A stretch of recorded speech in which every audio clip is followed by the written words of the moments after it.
Welcome children. आज की worksheet number 68 जीव जनन कैसे करते हैं। आज इस वर्कशीट में हम पुरुष जनन तंत्र और मादा जनन तंत्र, मानव का जनन तंत्र, इस बारे में जानेंगे। पुरुष प्रजनन तंत्र। नर प्रजनन प्रणाली में कुछ अंग जनन कोशिकाओं के उत्पादन में शामिल होते हैं और कुछ अन्य जो जनन कोशिकाओं को निषेचन के स्थान पर पहुंचाते हैं। तो दोनों मिलकर क्या बनाते हैं? दोनों मिलकर पुरुष प्रजनन तंत्र बनाते हैं। जनन कोशिकाओं या शुक्राणुओं का निर्माण वृषण, जो एक जोड़ी होता है, उदर गुहा के बाहर एक पेशीय संरचना में स्थित होते हैं। तो वृषण कहाँ होते हैं? उदर गुहा, जो जिसमें पेट होता है, उदर यानी हमारा पेट या एब्डोमेन, उसके बाहर जो गुहा होती है उसमें वृषण स्थित होते हैं। ये एक जोड़ी होते हैं, अर्थात दो होते हैं, जिन्हें अंडकोश कहा जाता है। शुक्राणु के निर्माण के लिए शरीर के तापमान की तुलना में शुक्राणुओं को बनने के लिए तापमान, कुछ कम तापमान की आवश्यकता होती है। 2 या 3 डिग्री सेल्सियस से कम तापमान की आवश्यकता होती है। इसलिए ये शरीर के बाहर वृषण नामक रचना में इनका निर्माण होता है। कितने वृषण होते हैं? एक जोड़ी। यहाँ पर आपको नर जनन तंत्र का नामांकित चित्र बनाया गया है। इसके अलावा वृषण में कौन सा हार्मोन निकलता है? वृषण टेस्टोस्टेरोन नामक एक हार्मोन को स्रावित करते हैं। तो हार्मोन का नाम क्या है बच्चों? टेस्टोस्टेरोन। यह नर हार्मोन कहलाता है, जो शुक्राणुओं के उत्पादन के साथ साथ सहायक यौन लक्षणों के लिए जिम्मेदार होता है। जो नर में यौन लक्षण डेवलप होते हैं, विकसित होते हैं, उनके लिए जिम्मेदार होता है। इसके अलावा शुक्राणु के निर्माण में सहायक होता है। शुक्राणु शुक्रवाहिनी के माध्यम से, शुक्रवाहिनी कौन सी होती हैं? यहाँ पर चित्र में आपको शुक्रवाहिनी दिखाई गई है बच्चों, ये वाली। ये जो नलिका जैसी रचना है, ये क्या जा रही है? ये शुक्रवाहिनी है। ये जो नलिका जैसी जा रही है, यहाँ पर शुक्राणु शुक्रवाहिनी के माध्यम से वितरित होते हैं, जो मूत्राशय से आने वाली ट्यूब के साथ जुड़े होते हैं। ये 3 ग्रंथियों कौन कौन सी? शुक्राशय ग्रंथि, प्रोस्टेट और काउपर। इन 3 ग्रंथियों से स्राव प्राप्त करता है। तो कौन कौन सी 3 ग्रंथियां हैं? शुक्राशय, प्रोस्टेट और काउपर। इन 3 ग्रंथियों से यहाँ पर स्रावित होकर स्राव आता है, जो शुक्राणुओं को शुक्राणुओं की गति को आसान करता है, आसान बनाने में मदद करता है, उन्हें पोषण प्रदान करता है, क्योंकि उनके भीतर केवल डीएनए के पैकेज की गुंजाइश होती है। तो उन्हें लगातार पोषण की ज़रूरत होती है। ये पोषण उन्हें ग्रंथियों से निकलने वाले स्राव से मिलता है। प्रत्येक शुक्राणु की एक पूंछ होती है, जो उसे तैरने में मदद करती है। क्या होती है शुक्राणु की? शुक्राणु की जो संरचना है उसमें एक पूंछ होती है। कुछ इस तरह से संरचना होती है बच्चों। तो ये जो पतला वाला भाग है, ये क्या है? इसकी पूंछ। तो पूंछ के द्वारा ये शुक्राणु जो हैं वो गति करते हैं, उसे तैरने में मदद करती है। एक ग्रीवा जैसा क्षेत्र होता है, जिसमें माइटोकॉन्ड्रिया होते हैं, जो तैरने के लिए ऊर्जा प्रदान करते हैं। यहाँ पर जो पतला भाग है, ये ग्रीवा है। इसमें क्या होते हैं बच्चों?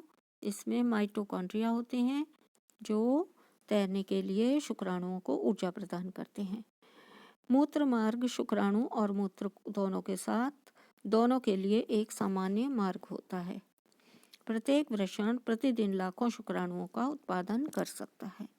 अब हम मादा जनन अंगों के बारे में पढ़ेंगे। मादा प्रजनन प्रणाली में मादा जनन कोशिकाएं या अंडे कुछ हार्मोन जैसे एस्ट्रोजन और प्रोजेस्टेरोन के साथ अंडाशय में उत्पन्न होते हैं। तो कौन कौन से हार्मोन हैं जो मादा जनन तंत्र में निकलते हैं? उन हार्मोनों का नाम है एस्ट्रोजन और प्रोजेस्टेरोन। ये हार्मोन मादा जनन अंगों में स्रावित होते हैं। प्रोजेस्टेरॉन और एस्ट्रोजन।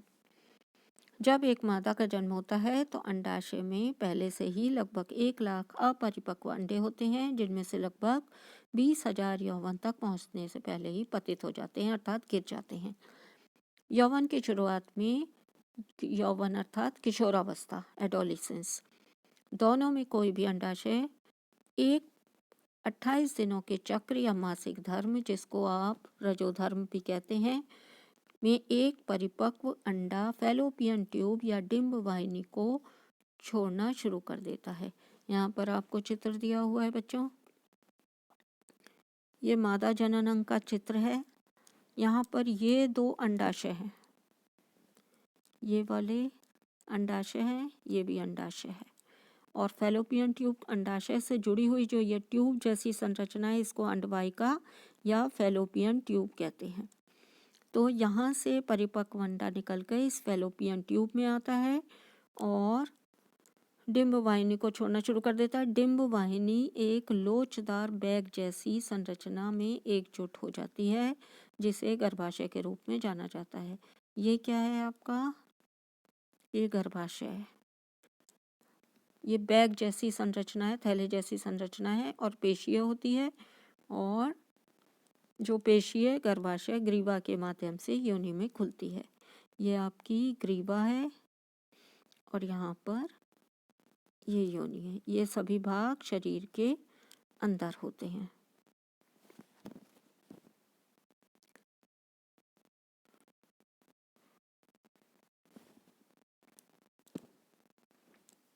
संभोग के दौरान शुक्राणु योनि मार्ग से प्रवेश करते हैं और डिंब वाहिनी तक पहुंचने के लिए ऊपर की ओर यात्रा करते हैं। यदि शुक्राणु अंडाणु को निषेचित करते हैं तो एक युग्मनज बनता है, अर्थात नर मादा युग्मक शुक्राणु और नर युग्मक शुक्राणु और मादा युग्मक अंडाणु जब संलयित होते हैं तो निषेचन के पश्चात युग्मनज का निर्माण होता है, जो जीवन की पहली कोशिका कहलाती है। डिंब वाहिनी के माध्यम से चलते हुए ब्लास्टुला नामक एक गेंद जैसी संरचना बनाता है। ये क्या बनाता है? पहले एक युग्मनज विभाजित होकर एक गेंद जैसी संरचना बनाती है, ये ब्लास्टुला।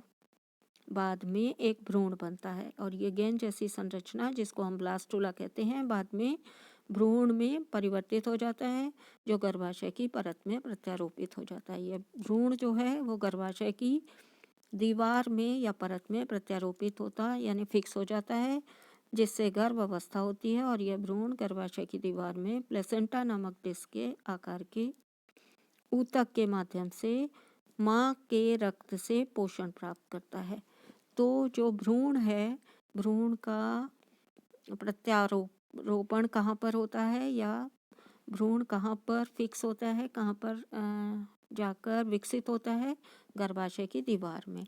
गर्भाशय की दीवार में प्लेसेंटा नामक डिस्क के आकार का एक ऊतक होता है, इसके माध्यम से माँ के रक्त से पोषण प्राप्त करता है भ्रूण।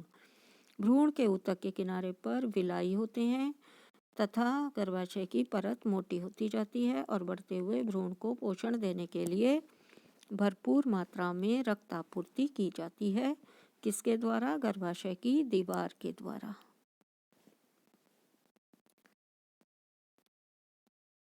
माँ की तरफ की विलाई या विलाई कहते हैं बच्चों इसको, विलाई के आसपास रक्त के स्थान हैं जो ग्लूकोज और ऑक्सीजन को माँ से भ्रूण तक ले जाने के लिए बड़ी सतह प्रदान करते हैं।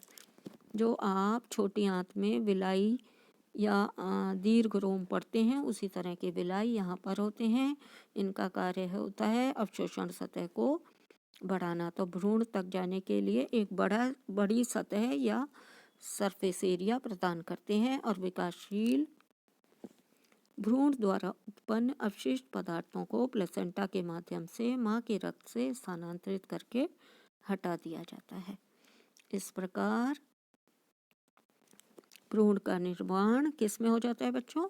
गर्भ में, और गर्भ से शिशु का निर्माण होता है। प्रश्नोत्तर।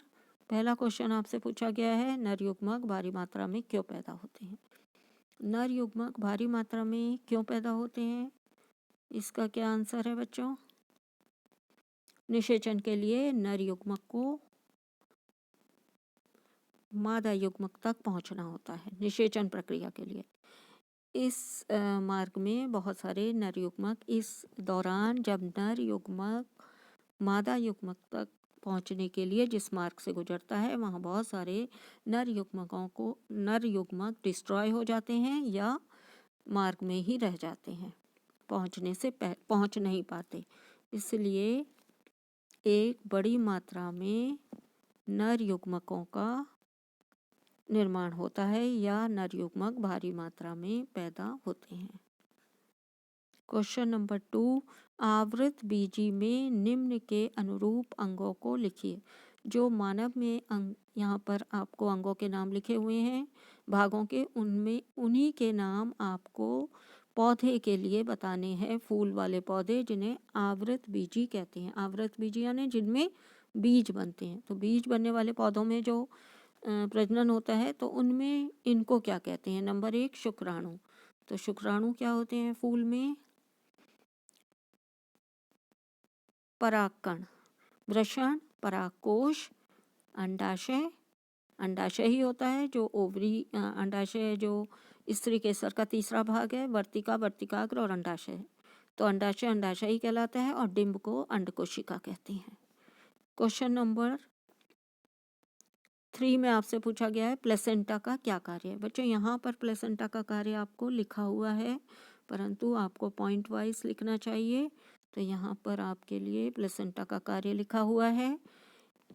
प्लेसेंटा का क्या कार्य है? एक विशिष्ट ऊतक होता है जिसकी तश्तरी नुमा संरचना गर्भाशय में धसी होती है। ये प्लेसेंटा की रचना है। इसका मुख्य कार्य है माँ के रक्त से ग्लूकोज, ऑक्सीजन आदि पोषण भ्रूण को प्रदान करना और दूसरा कार्य है इसका भ्रूण द्वारा उत्पादित अपशिष्ट पदार्थों का निपटान करना। तो ये 2 कार्य होते हैं प्लेसेंटा के। एक तश्तरीनुमा रचना होती है, विशेष प्रकार के ऊतक की बनी होती है। Thanks for watching.